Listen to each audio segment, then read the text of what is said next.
Yeah, I want socialized medicine. I want free education. I want American development. I want rural development in America akin to Chinese development over the course of the past fucking 3 decades. And I don't give a fuck who brings it, okay?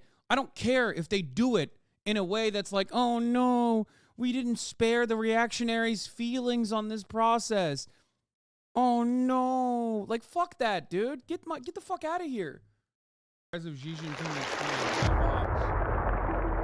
These are the 7 most powerful men in I'm gonna pepper in more I'm going to pepper in more variety into the Palestine coverage. China. They represent the top leadership positions of the ruling party, and their identities are revealed every 5 years at a carefully choreographed political event called the National Congress. China's Communist Party unveils its new leadership over the next 5 years. The order of appearance is symbolic. The first person to emerge is the head of the party for the next 5 years. At the most recent event in October 2022, that person was Xi Jinping, China's president for the last 10 years, who walked out in the top spot a historic 3rd time after getting rid of China's presidential term limit that restricted all his predecessors to 2 terms, a signal that he may be planning to stay in power for life.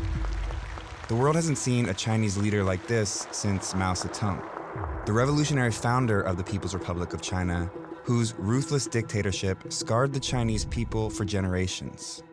Xi has been compared to Mao a lot, and he clearly draws from Mao's playbook. But there's something else that connects these two. When Xi was just famously, they hate him. That's why, like, for example, we hate our founders, and that's why we have them on all of our money. You know what I mean? Like, if you ask the broad majority of Americans, like, what they feel about how they feel about the founding fathers, like, they'll be like, oh man, I hate them. I hate those guys. You know? Fucking hate those guys.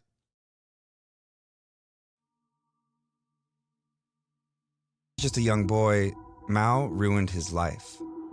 Generations apart, their paths crossed unexpectedly, and a teenage Xi from an elite family in Beijing ended up in exile, condemned to hard labor in the countryside.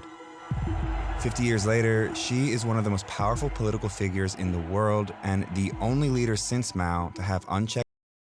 I'm just saying, kind of seems like he got his money up. And not his funny up. What are your opinions on the founding fathers? I'm talked about it. They're racist, rapists, slavers for the most part. However, resisting the British Empire, very cool. You know? Some good, some bad.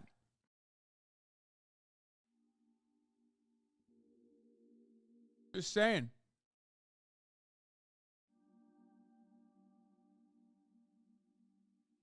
Power over China.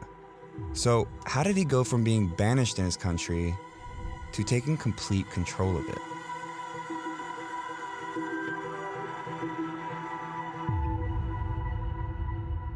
Xi Jinping's connection to Mao formed long. Is it a tanky? Yeah, sure. Yeah, guys, seems like Xi going to the labor camp greatly benefited him. I'm just saying, it seems like the labor camp worked for him. Look at him, dude. He got his money up. Don't do it. Don't do it to him. I'm just saying. Long before Xi was even born. It goes back to when a bloody civil war was raging in China. A group of radical communist revolutionaries, including Mao, gained influence over large swaths of mainland China and controlled a communist military called the Red Army that fought the Nationalist Party ruling the Republic of China at the time. At this point, the communists were losing. Yeah, just like ruling. Just some guys. Just some guys who were ruling. Like, Maoist labor camps, but also the fucking Nationalist Party is just some there's small bean. They're just the boys, you know, just some dudes. Bad. The bulk of their army was pinned down here. Like, it's important. It's important to identify the way that you massage a narrative, okay? Like, you don't have to agree with everything that Mao did. But if you are talking about everything everything that communist China did is like really bad or really scary, while simultaneously talking about like the nationalist governance is simply just a nationalist government, like nothing there. You know, it seems like you're skipping out on important context. Here, in a communist-controlled region originally established by Mao, now surrounded by nationalist forces. And they were running low on food. So the Red Army decided to launch a bold attack to break through the nationalist forces and evacuate the roughly 130,000 communist soldiers and civilians stuck here. On October 16, 1934, they made their move and attacked a weaker part of the enemy line. They broke through, and even though their numbers quickly dropped, with thousands dying and thousands more fleeing to the countryside, around 86,000 stuck together and pushed on. This was the beginning of a year-long historic retreat called the Long March, the journey to establish a new communist base far from the nationalist forces. Mao, who used to be a military leader, wasn't in charge at this time. He'd insisted on using guerrilla tactics, which had heavily influenced the Red Army earlier in the war, but that approach had fallen out of favor and he was demoted. The Long March changed that. After escaping the siege here, the Red Army continued to suffer relentless attacks by the pursuing nationalist army. The military leaders of the march had pushed for a more traditional wartime strategy of direct confrontation. When you hear stuff like this, it is important. It is certainly important to understand, nationalism. Well, I feel like that's not a good thing. What's up with that? They just kind of are glancing over like what the rule looked like by simply saying like, oh, they're just the nationalist ruling government, the ruling party at the time. Just saying. Something to consider. Confrontation rather than Mao's guerrilla tactics. And the result was catastrophic for the Red Army. Less than half of the original escape group survived the first 3 months alone. So it was at this first stopping point where Communist Party leader Zhou Enlai handed military leadership back to Mao. And Mao picked an endpoint for the march. Here, 800 miles away in rural northern China. But they didn't go straight for it. Mao led the Red Army deep into the mountains, where he predicted lighter resistance. And he was right. But the journey was still brutal. It was 9 more months of non-stop marching and fighting along this several thousand-mile route, before they ultimately arrived in northern China, where a guerrilla base led by a communist revolutionary named Xi Jinping offered Mao's army refuge, bringing the Long March to an end. That man was Xi Jinping's father. In the end, fewer than 8,000 of the original marchers survived. Even though thousands died on the Long March from starvation, fighting, and disease, Mao's leadership was credited with saving the Red Army from total annihilation, and he became the de facto head of the party as well as the military, entrusted with rebuilding the army to take on the nationalist forces for total control of China. Wherever and however the Red troops move into battle, they spread the glory of Mao Zedong. This is a good stopping point in the story to talk about how power in the Chinese Communist Party, or CCP, works. Officially, the highest level of authority is a group called the Central Committee and is responsible for all of the party's major policy decisions. Within the Central Committee is a select group of officials called the Political Bureau, or Politburo. In most communist parties, like that of the former Soviet Union, the Politburo represents the most powerful members of the party besides the General Secretary. But the Chinese Communist Party has a key distinction that makes it unique. It has one more, even smaller selection of top officials who ultimately have the final say, an elite class of Politburo members called the Politburo Standing Committee. This group, which includes the General Secretary, holds supreme control over the Central Committee, dictates the will of the party, and is in full control of the Central Military Commission, which oversees China's defense. Mao's promotion during the Long March landed him here, in the highest position of the military and the Politburo Standing Committee. Even though he was considered the de facto head of the party when the Long March ended in 1935, he officially became head of the party in 1943. With both the party and the military under his control, Mao began to exploit the system to ensure he remained at the top for the rest of his life. At Mao's first National Congress as the official party leader in 1945, the party introduced a resolution that brought his influence to a whole new level. Yeah.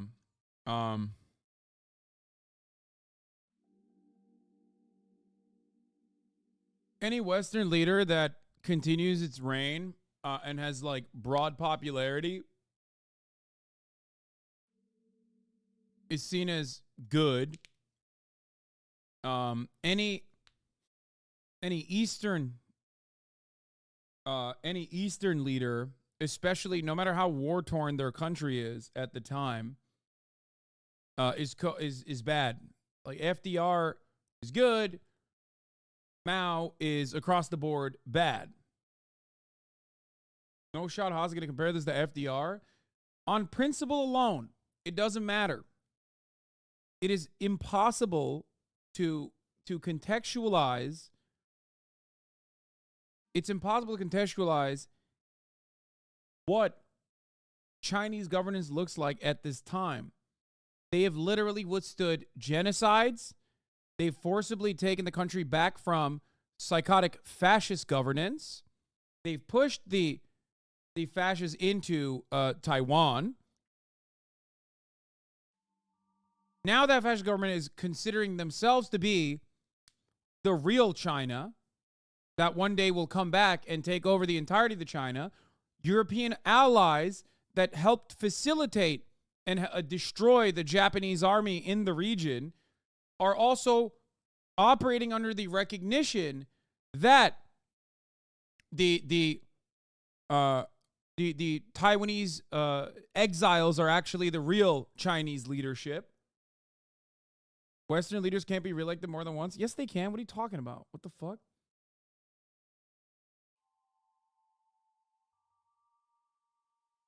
And this is, by the way, the absolute worst of the worst of Chinese history at this point. Or I mean, at least like compared to now. Like this comparison has to be made when while also simultaneously looking at the material conditions on the ground. I love the idea that like Western leaders can only be elected once. No, that's not true. You can serve multiple terms. It just depends on which country you're talking about. But also, in many circumstances, people don't simply get elected, especially when they're in war or especially when they are going through an ethnic cleansing campaign, for example. Chatter was right about what? That at the top of the hour I would forget to run a 3-minute ad break, or that I also run my ship with a Politburo. Yeah, Zelensky, great example. Comedian Zelensky is potentially considering, because the country is under martial law at the moment, because they're invaded, potentially considering not having another election in the upcoming year. Just saying. Anyway, if you want the unfettered access, they mention the Long March, but never talk about World War II or any details of the Civil War. Yeah, I mean, right off the bat, it's just massaging the narrative. They briefly glance over KMT as though like it's just simply a nationalist party. Don't talk about World War II and the collaborative efforts. Don't talk about the fucking death and destruction that and the genocide that the Chinese population withstood at the time, with the limited fucking allegiance that they even had at the time with the Red Army, unironically, the American government. While also simultaneously hitting the both sides angle.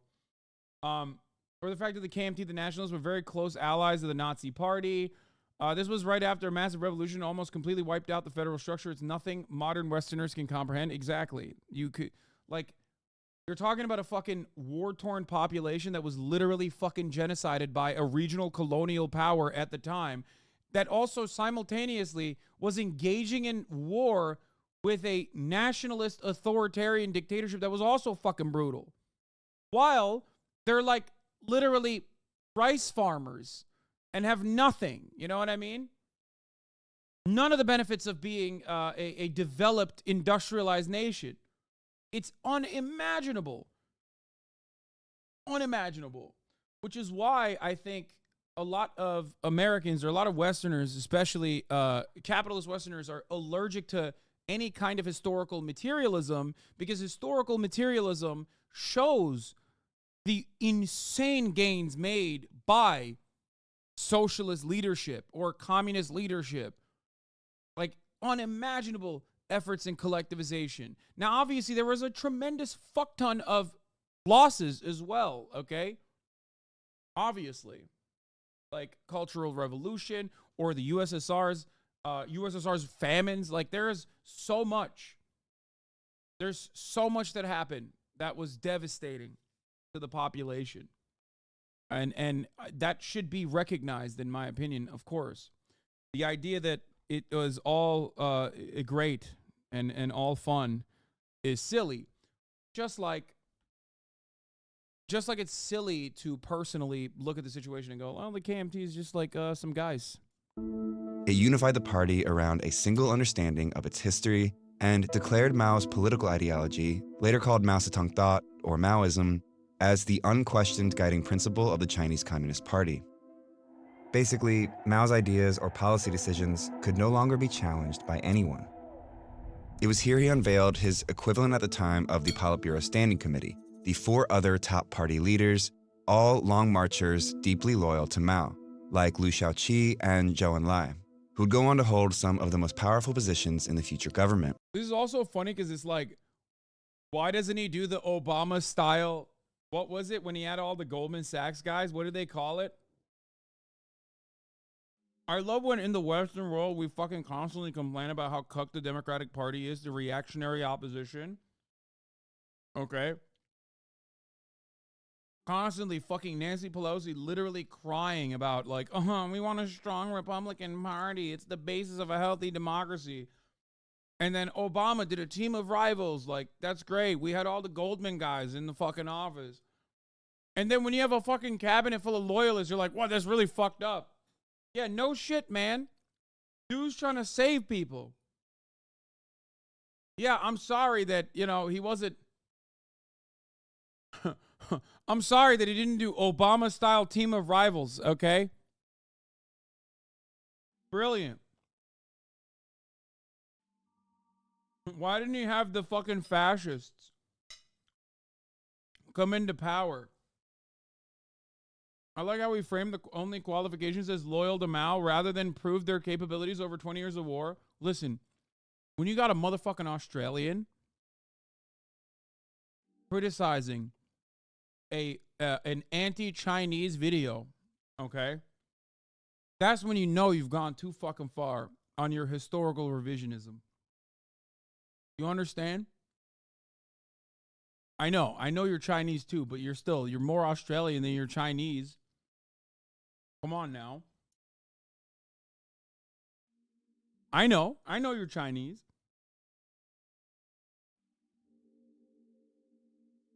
Bitch, you don't live in China, you live in Australia. How do I know? Korean is a fucking incredibly old Hasanabi chatter that has consistently been in this community for fucking 5 years at this point.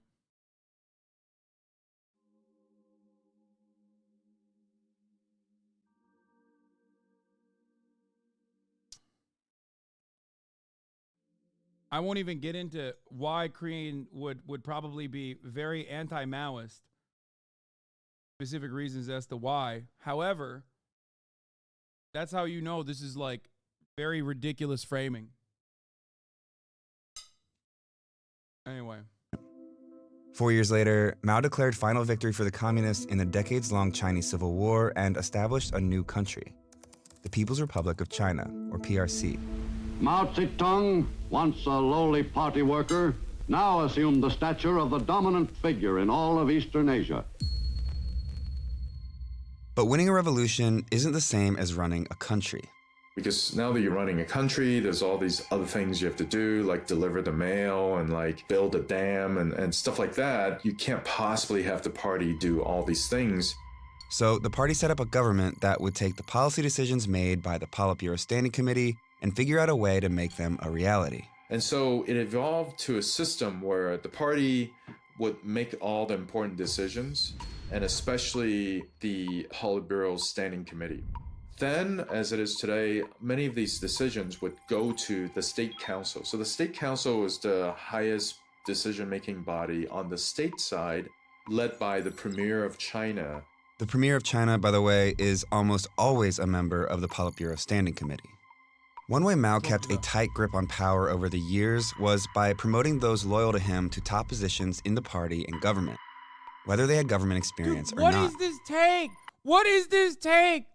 What fucking government doesn't do that? Bro, one of the funniest fucking parts about covering China from the American framework is that they literally point to things that everyone does, and it's perfectly reasonable to do, and goes, dude, could you imagine that they did that? I always go back to the one article I read on the New York Times like a couple years prior, where they talked about how there is a blossoming economy in Beijing, specifically surrounding a revisionist history, okay? A revisionist history of China. What they were describing was museums. But the way that they were describing a museum, which literally is the exact same revisionist nonsense that you get in American museums, by the way, was this like unimaginable brainwashing operation. The funniest thing that the American government does, oh, here it is, the centennial, China centennial red tourism flourishes. Red tourism flourishes in China ahead of Party Centennial. New and improved attractions dedicated to the Communist Party's history, or a sanitized version of it, are drawing crowds. What do you mean? Do you mean they have museums? Like, yeah, no, you're right. It is fucked up that they're doing revisionist history, right? Except it's the very same motherfuckers that yell at me when I talk about America doing that. Additionally fucked up, literally looking at this article right now, so close to a concept called Thanksgiving. You know, dedicated to the collaborative effort amongst the pilgrims and the indigenous society that lived here before the pilgrims got here, you know? What happened to them, I wonder? Who knows? Thank God we have Thanksgiving to celebrate the matter.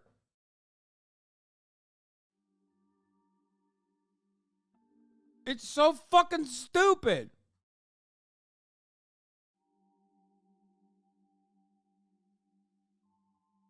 It's literally the same energy, even when it comes to fucking the mass detention, mass surveillance, and literal fucking re-education camps for the Uyghurs in Xinjiang. Okay? It's unacceptable. It's completely unacceptable. I've talked about it quite a bit. America literally fucking acts like they didn't just ethnically cleanse entire fucking countries specifically because they wanted their fucking natural resources, destabilize the entire Muslim world, and then just go look at China. It's the same principle behind Israel being like, yeah, why is nobody talking about the two possible collaborators that Hamas assassinated in the West Bank? And it's like, I don't know, because you've killed 14,000 Palestinians.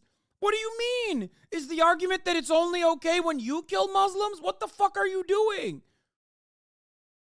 It blows my mind that I bring this up and people go, dude, fucking China dick rider. China dick rider.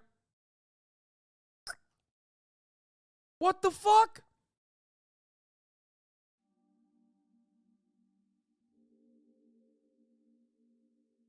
It's so weird, bro. You take a deep breath, you're about to cry. No, chatter. I only cry after blowing your mother's back walls into fucking smithereens, dog. That's the only time I cry. I cry tears of joy. We cry together. And then I lay my head gently on her bosom. Also, I'm your new dad now, and you're fucking grounded. Okay? For example, Zhou Enlai, the former party leader who helped Mao rise to power during the Long March, became China's first premier. That's The crazy. advantage of that is that they could never challenge him. The disadvantage of that is they didn't know what they were doing, and so administration suffered, policy outcomes suffered. Long March survivors often became party elites under Mao. Xi Jinping's father, for example, was appointed Secretary General of the State Council. And as the son of a Long Marcher, young Xi was given the informal Dude, listen. Nepo babies that fucking bring their dad up to the top, that's my shit. title of princeling. Mao succeeded in never giving up his power during his lifetime. His unchecked policies resulted in massive famines and widespread persecution that cost between 40 and 80 million lives over a span of decades, and culminated in the disastrous Cultural Revolution, a violent final attempt from Mao to consolidate his power and force loyalty to the practice of Maoism. The idea was to make himself and his ideas eternal. The way I mean, I think there's fairness there. Obviously, death numbers attributed to famine under mismanagement in an agrarian society is directly the fault of communism. And then we have literal fucking abundance. Okay? Literal fucking abundance. And yet people still die of famine, 14 million a year under a global capitalist structure. But of course, those guys, well, you know, fuck you, baby. Oh, are you a baby in a fucking mine in the Democratic Republic of Congo? Are you a Congolese baby? Guess what? L. Did you die of famine? L. It's literally 4 million, bro, not 40. What are you talking about? No, I said 14 million. 14 million yearly, globally, dying to famine and famine-related diseases. Every year, annually. Yeah, listen, bro, sorry. Are you a fucking Yemenite baby? Are you a baby in Yemen, dude? Oh yeah, that was a blockade that the American forces instilled upon you with American weapons. Thank you, Saudi Arabia. Guess what? L shouldn't have been born in Yemen. R.I.P. Bozo.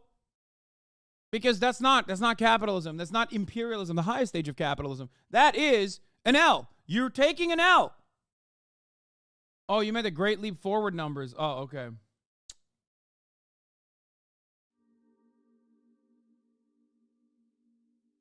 I'm just saying, dude. L after L. Under communist planning.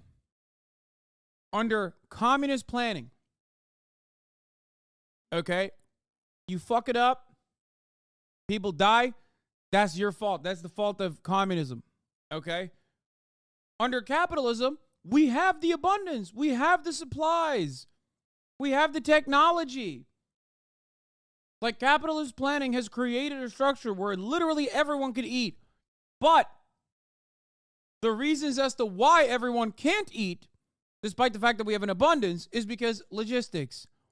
Is because it doesn't go along with the profit motive. Like, it will be unprofitable to fucking give food away for free. It's nuts.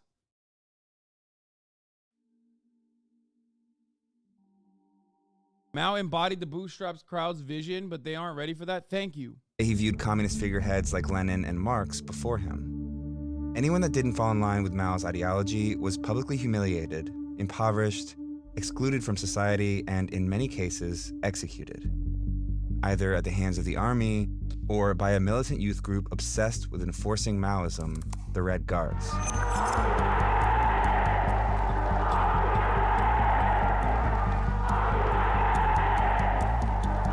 This video is a hit piece? Yeah, no shit. Even those closest to the dictator weren't safe from his purges during the Cultural Revolution. High-level officials, including members of the Politburo Standing Committee and Long Marchers, were removed from their positions. Liu Shaoqi was denounced as a traitor and died while imprisoned under harsh conditions. Mao also removed the chief of staff of the army and replaced him with a Maoist, leaving no one left to oppose him in the military. Mao's handpicked successor, who always appeared loyally by his side in photos and propaganda posters, died under mysterious circumstances when his plane crashed as he was fleeing to the Soviet Union. Mao later denounced him as a traitor. He denounced Xi's father, too. This is a photo of Xi Sr. being restrained and publicly criticized by the Red Guards at the height of the Cultural Revolution. He would remain a prisoner in Beijing for 8 years following this. With his father purged, Xi Jinping, 15 at the time, was expelled from his elite school in Beijing and sent to work in the countryside. He had to live in a cave and, do hard manual labor. His food was barely enough for, a growing young person. And Chairman Mao was responsible for all of it. This is what the subreddit thinks of you when you buy stock accounts? Yeah. But then, Mao died. The Cultural Revolution ended. His successor was Deng Xiaoping, one of the Politburo Standing Committee members who was removed from power during the Cultural Revolution, who, just before Mao died, started making a promise to fellow exiled party veterans. Deng Xiaoping signaled credibly to all the surviving Long Marchers that he wanted to rehabilitate people. So when Mao died, they all supported the rehabilitation of Deng. And as soon as Deng was rehabilitated, he went ahead and rehabilitated all these people. With experienced leadership back in place, the party needed to figure out how to... Oh, now they're experienced. Oh, wait, where was the experience prior, I wonder? Yeah, they were too busy marching, dog. That's why they were the fucking leadership. But now they're experienced. Liberals are back in charge. Listen. You don't have to be a dangus to recognize that this man understood capitalism perfectly. Okay? He did.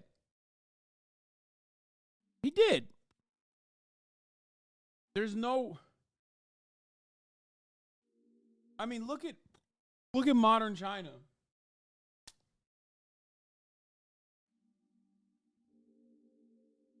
Look at modern China. What the fuck? What is my... Oh, shit. My stupid fucking plate was pressing the page down button aggressively.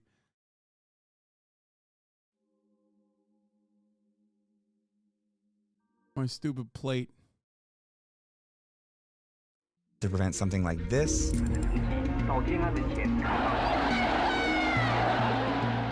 from ever happening again. In order to undo Mao's cult of personality, the party introduced a second historical resolution in 1981.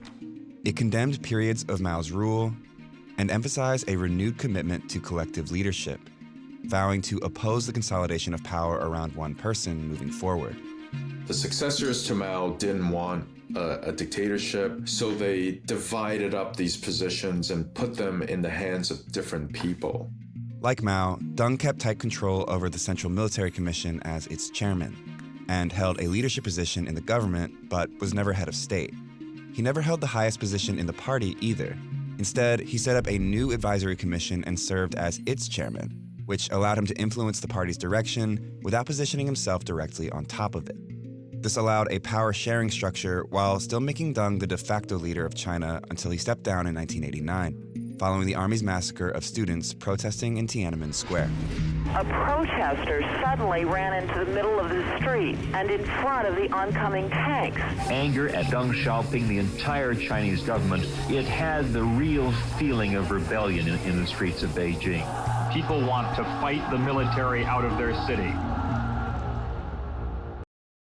Fucking youngins, dude. Always causing a ruckus, you know what I'm saying? Deng and his ideology, which moved away from Maoism, set a precedent of sharing power. He opened up China and established economic ties with these countries, and was the first PRC leader to visit the US in 1979. Today we take another step in the historic normalization of relations which we have begun this year. Deng's reforms became the foundation for decades of economic prosperity that led China to having the world's second largest economy over time and being on the verge of becoming the world's next superpower. Communism is creating a consumer society. It also reminds you that the standard of living in China is going up. Here, capitalism rules. One thing. Dude, Denguist working with Vox? What do you mean, dude? Fucking every billionaire is technically a Denguist. Like Michael Bloomberg. Remember when he was like fucking hyping up China so aggressively? Why wouldn't you be? Think about the fucking profit margins, dude. Think about it. Why wouldn't you fucking love an entire massive nation that quite literally was like, we will be your manufacturing hub? Okay? We'll do it. We'll do it for you. It's not the free market principles that made China what it is. It's what they did with that foreign capital that made China what it is. There's plenty of fucking other countries that were like, we will do your industrial output. Like we'll be the manufacturing hub for you. Where are they? This is the thing that most people don't understand. Now imagine doing all that shit without while not having like a 400-year lapse of not even being a part of the fucking industrial revolution. Think about that. Imagine being able to do that on the backs of 400 years of colonial violence and slavery.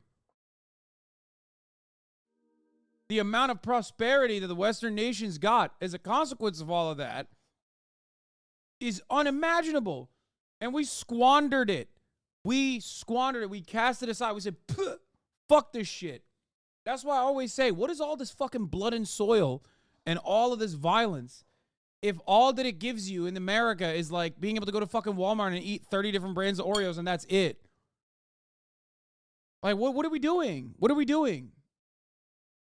We live in the imperial core. We live in the fucking United States of America, the richest nation on the planet, richest nation throughout history, and motherfuckers don't have health care, dog. That's crazy to me. That is an abject failure.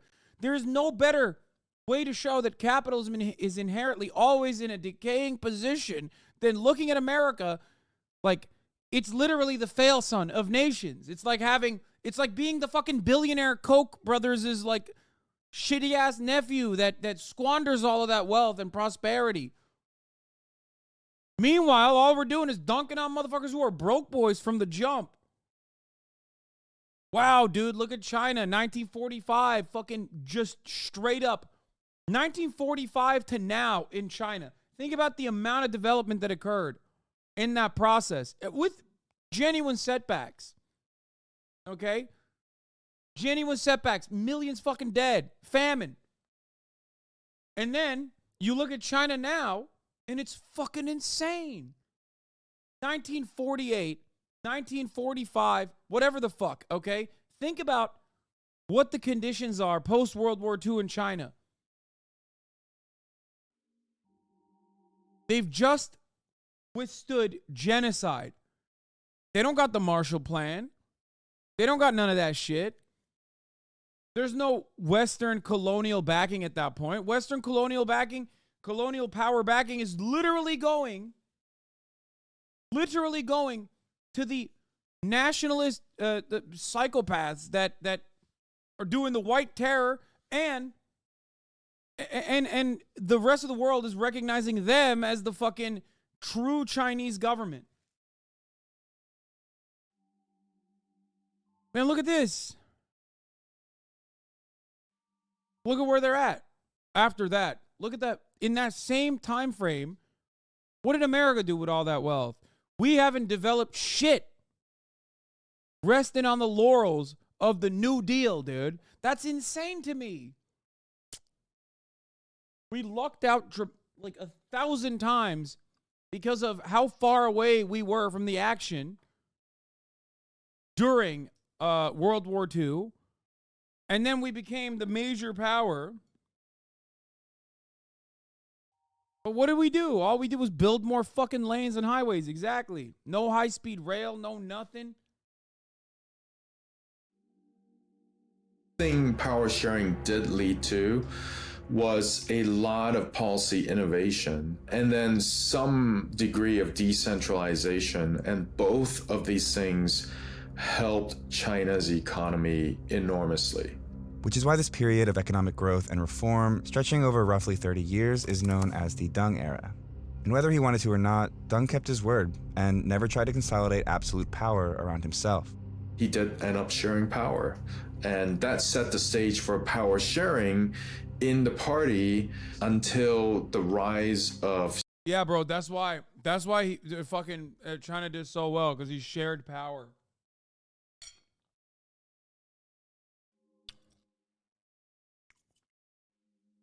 Xi Jinping. So what was Xi doing all this time? When Mao... Am I crazy? Look, I'm not a big city lawyer. I'm not the most fucking well-read on this. But wasn't the Dengist period also some of the most corrupt aspects of Chinese development? While China did develop rapidly throughout that process and the fundamentals were set, like, didn't Xi Jinping literally seize control on the anti-corruption ticket, which he then, but he also did personally. Jiang Zemin era was probably the most corrupt. Like, I thought that Xi Jinping's big thing was that he was putting an end to cronyism, corruption of all sorts. Mao died in 1976, Xi was back in Beijing studying communist philosophy. Even though the Chinese Communist Party had ruined... This motherfucker was in a labor camp and was like, yo, this communism shit is fire. Xi's family, he had joined it, just as the Cultural Revolution was winding down. But why?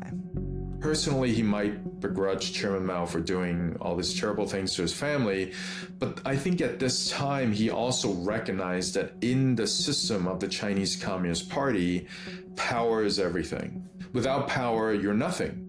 But in order to get that power, Xi did something unexpected. He left Beijing. As his competitors were fiercely competing with each other in the 1980s and 1990s, he sort of got out of their way. Yeah, again, as opposed to like all of these other kinds of political movements where power is nothing, famously.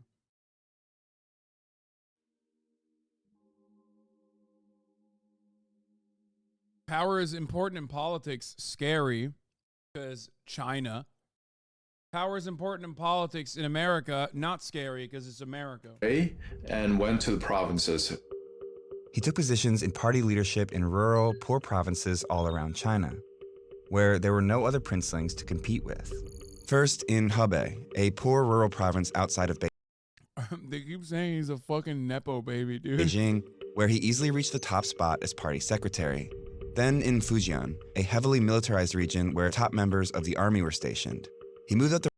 I think there's something very funny, especially about China, when talking about nepotism, in probably one of the most rugged, meritocratic forms of fucking, like, 1,000 years of governance.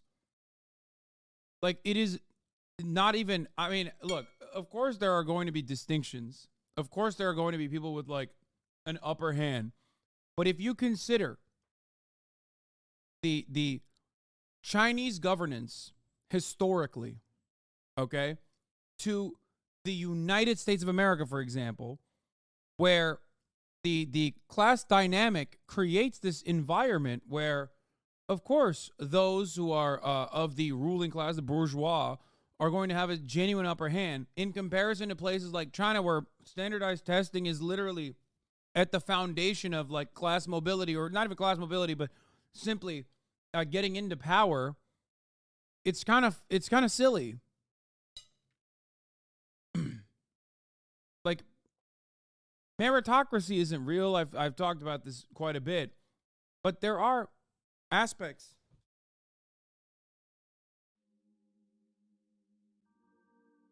Oh, my parents keep making noise. There are aspects of that get close to meritocracy, and I would say that like sports, professional sports, organized sports is a good example, right? Another good example would be definitely the way that the government works here in China. The ranks to party secretary here too, before becoming the governor of the province a few years later. After making powerful friends in the military, Xi went here, where he once again assumed the office of party secretary and grew his support on the civilian side. This strategy of moving around didn't just give Xi a leg up in areas where competition was slim, it also gave him credibility as a humble, hardworking party leader. And he cultivated a growing group of supporters who would come back into play years down the line. It was his last stop and his shortest one that ultimately got him back to Beijing. A brief stint in the top party spot in Shanghai in 2007, where he rehabilitated the city's image following a high-level corruption scandal. Xi developed a reputation here as a prudent leader who Dude, I can't believe he fucking shamelessly went to underdeveloped parts of the country and demonstrated good, strong municipal civil governance. I hate that. He did that, but in an evil way. You know what I mean? Like, he did that, but also in a way where, like, it was evil. Like, he was maliciously doing that. Towed the party line. Just 7 months later, he finally returned to Beijing, having been promoted to the all-powerful Politburo Standing Committee. Basically, the people who were deciding on top leadership at the time, they wanted a princeling, but they didn't want a princeling who was too ambitious or too strong. So Xi Jinping, he was seen as less ambitious because he was willing to go to the countryside and work in lower level positions. When Xi emerged at the 2007 National Congress and leadership unveiling, he was one of the 9 most powerful men in the country. It was at this moment that his strategic climb, over 17 long years in the countryside, paid off, big time. When the General Secretary stepped down in 2012, Xi emerged at the top spot in the party as China's leader. Why are they saying this is a bad thing? Like when Bill Clinton is the fucking governor of Arkansas, and like they consider that to be a good, they consider that to be a good thing for the Democratic Party. Okay, that's perfectly fucking valid.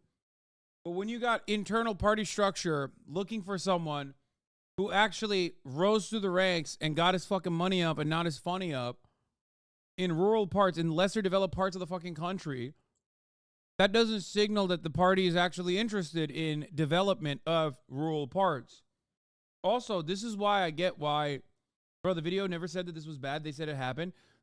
The video never said it was bad. What do you mean? They literally said he went to a fucking lesser developed part specifically so he could rise through the ranks faster in a malicious way. Also,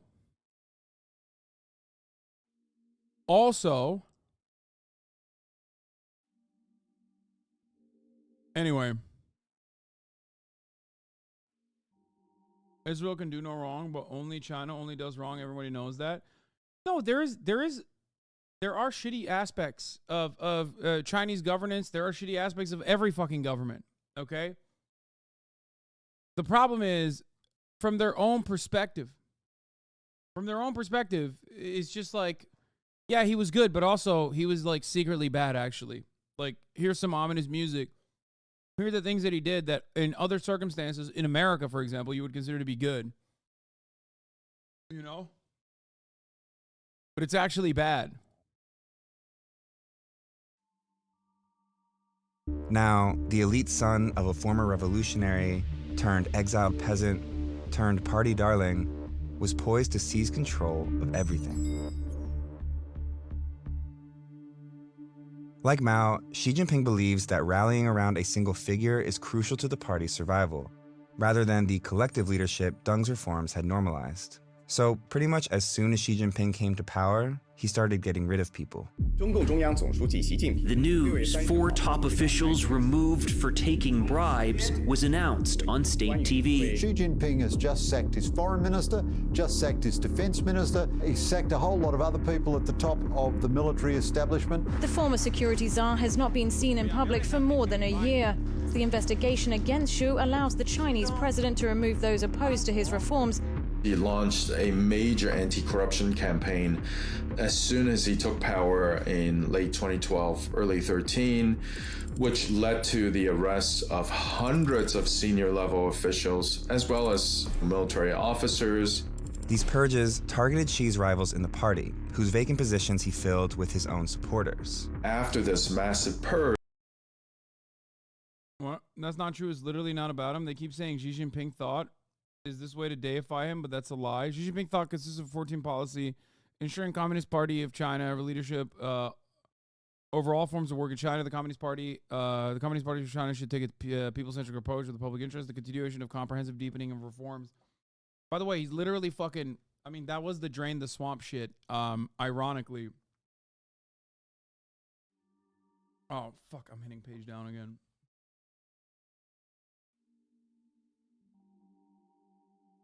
But again, is like framed as a bad thing.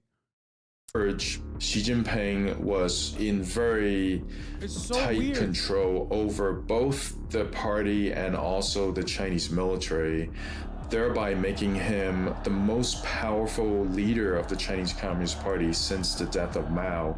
That pattern continued in the second term, where he unveiled 5 new faces of the Politburo Standing Committee, 3 of them with close personal ties to Xi.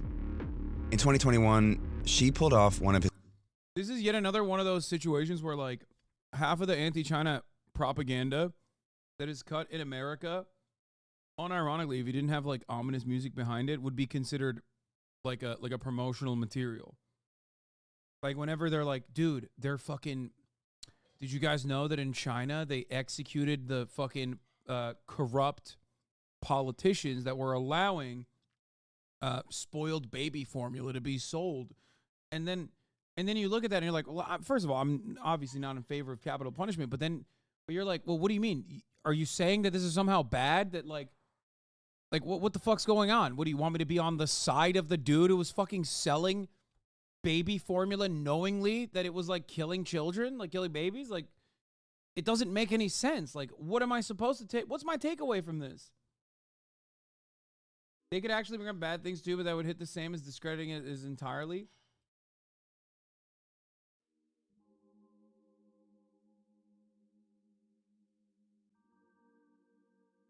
Yeah, half of this literally is like the head of state is the commander-in-chief of the military.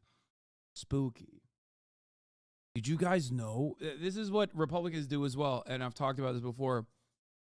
What do you mean? You want to tell me that depending on where and when I was born, the government is going to assign me a number that dictates that will forever be the number that they assign me, that means, you know, that's what I'm going to do.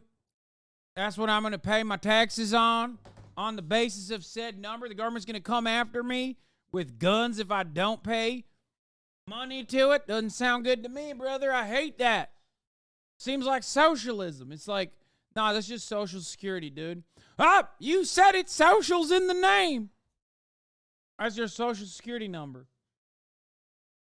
1984, brother. Like, wow, I can't believe the leadership of the Chinese government was also the commander-in-chief. It was fucked up. I don't understand. Getting rid of officials that were actually taking bribes is bad. Actually, yeah, literally. I don't get it. If anything, you could talk about like how the magnifying glass on corruption wasn't necessarily on the virtue of corruption alone, but instead on people that were not loyal, like party loyalists, okay? Yeah, sure, there were some party loyalists that got, dookied on as well, but like Chinese prosperity as an initiative unironically does suspiciously target those who are naysayers. I don't know why. I don't know how, but that's just how it always works, okay? But it's like odd to look at it and be like, yeah, it's really fucked up. Really fucked up that they were taking out all the fucking corruption.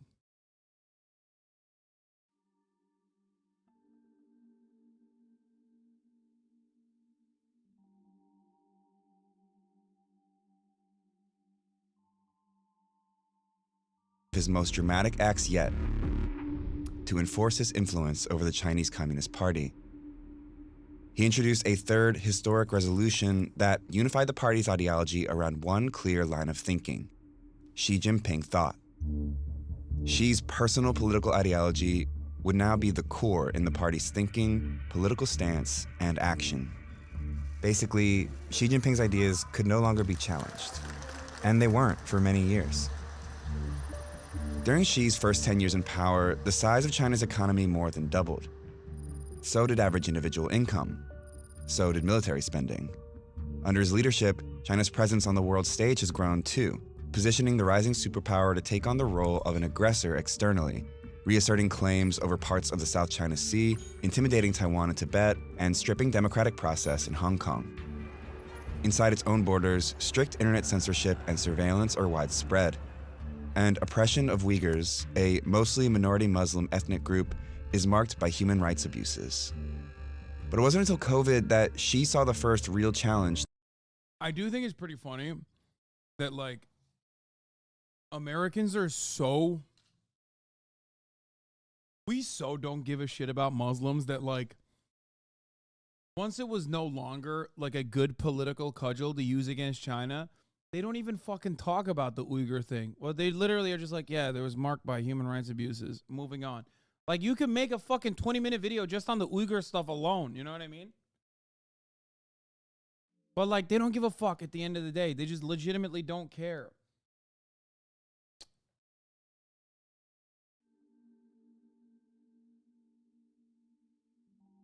Also, the AP kind of retracted a bunch of shit. Yeah, I mean, I know, but it's just, I always thought it was so wild. Like, I mean, I do agree. I do agree, especially as a Turkish person. I think that what China did against the Uyghur population was totally fucked up.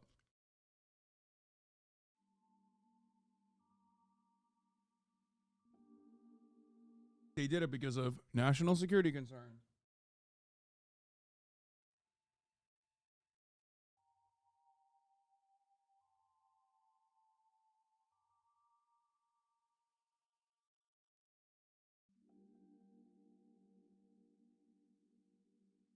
Separatism is not tolerated? No, I mean, it went far beyond that.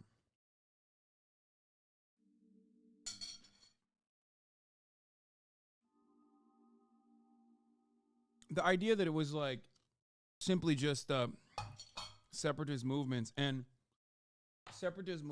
or extremism amongst the population wasn't used simply as an example as to why mass re-education and mass surveillance was implemented and totally seen as like justifiable. It was silly. It wasn't like, that's not how you deal with separatist movements.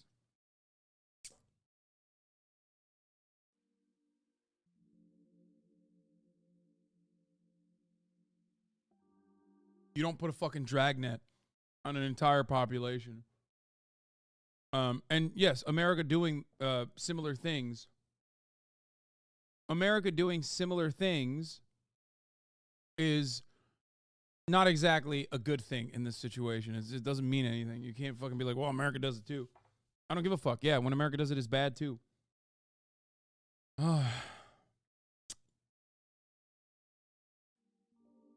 Yes, I know. I know all the fucking knife attacks. Before every China dick rider turns around and literally fucking comes in this chat and sounds like a bunch of gung-ho Amerifats defending America, like, you know, I know the basics. I know the details. It's always funny. It is very funny when, like, people who fucking despise Western chauvinism will repeat, like, jingoistic, super patriotic sentiment on collective punishment that is totally unacceptable. Like, completely unacceptable. Mass surveillance, collective punishment? No, not allowed. That's ridiculous. The irony is Xi Jinping also did the same fucking thing. I forget where I read it. I can't find it. But Xi Jinping once famously also said, "We learned it from you, Dad," basically. I'm paraphrasing. When talking about how they were dealing with Uyghur separatism. Like literally that no, not Reddit, man. I said read it. I don't remember which book I read it in, but I remember reading about how Xi Jinping, and this was years ago, when talking about the dealings with Uyghur separatists, he simply pointed the finger of blame to America after post 9/11 and said, well, they didn't even point the finger of blame, but said it would be awfully hypocritical for America to tell us how to deal with Muslim extremism. I think he might have literally been talking about Trump even. No, I don't even think so. I think he just straight up said, treat it like the war on terror after 9/11 is what I remember. Yeah, he said something along the lines of the way we are dealing with Uyghur separatism in our country, inside of our borders, is similar to America's war on terror internally after 9/11. Which, by the way, is not allowed. It's not good. That's a fucking horrible policy. To his authority. Anger in China is growing. Video showing protesters in Xinjiang fed up with China's zero COVID rules. The boldest public challenge yet for leader Xi Jinping. With these protests all around the country and the party's reputation in peril, Xi reversed the failed policy, but is now faced with a shaky economy and cracks in his unchecked authority.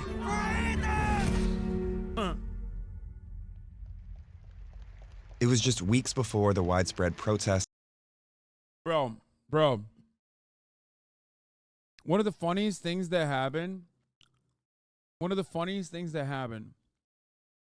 in contemporary Chinese politics was America constantly cutting videos about how fucking insanely strict China's COVID-0 policies were, which I agree. They were insanely strict. Okay? The uncertainty of how long people would be held in detention made matters even worse. So then they started protesting. Okay? They started protesting against it because they were like, this is fucking unacceptable. This is unacceptable. Right? Which is understandable. And America covered the protests. They said China is so restrictive. And then Xi Jinping was forced to respond to said protests, and he opened up the country, slowly but surely. Then Chinese COVID spiked in certain areas, and then America turned around and made fun of them for it. They literally fucking took the Chinese chuds who were like, come on, man, let us fuck COVID. I'm sick and tired of this shit. Promoted them. Then Xi Jinping was like, okay, fuck it, YOLO, no more COVID-0. They started getting COVID. And then BBC's like, lol, look at how many people are dying of COVID in China. What a bunch of fucking idiots.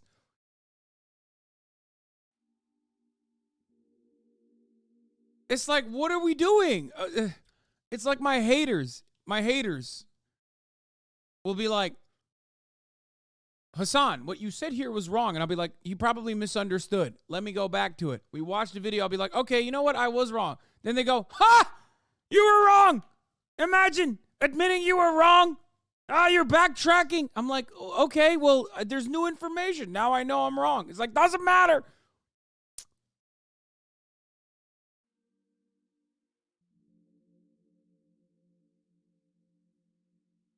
It's so crazy. I'm just like Xi. Yeah, that's what I'm saying. At the 20th National Congress in 2022, that Xi walked out in the leading position a third time. He had already locked in the presidency for another 5 years and unveiled a Politburo Standing Committee completely packed with those loyal to him, after removing the final senior members of the party that had ties to his predecessor. Now, there is no one left in party or military leadership whose ideology differs from Xi. I don't think anyone can push him out at this point. I think he will be the most powerful leader in... Yeah, bro, I want strong Xi Jinping style leadership in America. I'll say it. I don't give a fuck. I want a bunch of rugged loyalists that are just desperately trying to fucking make high-speed rail work in this country, okay? I want a motherfucker that's going to fight for healthcare. I want a motherfucker with a bunch of loyalists in his goddamn cabinet. I don't want a fucking strong Republican Party, okay? I don't want that. Why do you want that? I don't want that. You want fucking strong Republicans? You want some transphobic fucking assholes leading policy? No, suck my dick, I say.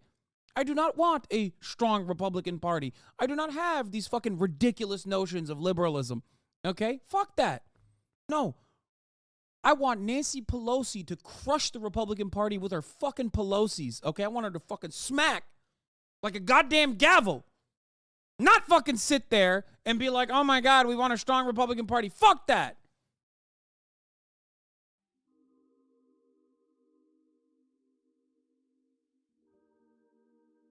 Yeah, I want socialized medicine. I want free education. I want American development. I want rural development in America akin to Chinese development over the course of the past fucking 3 decades. And I don't give a fuck who brings it, okay? I don't care if they do it in a way that's like, oh no, we didn't spare the reactionaries' feelings on this process. Oh no. Like, fuck that, dude. Get the fuck out of here. Absolutely get the fuck out of here. That's ridiculous. Huh.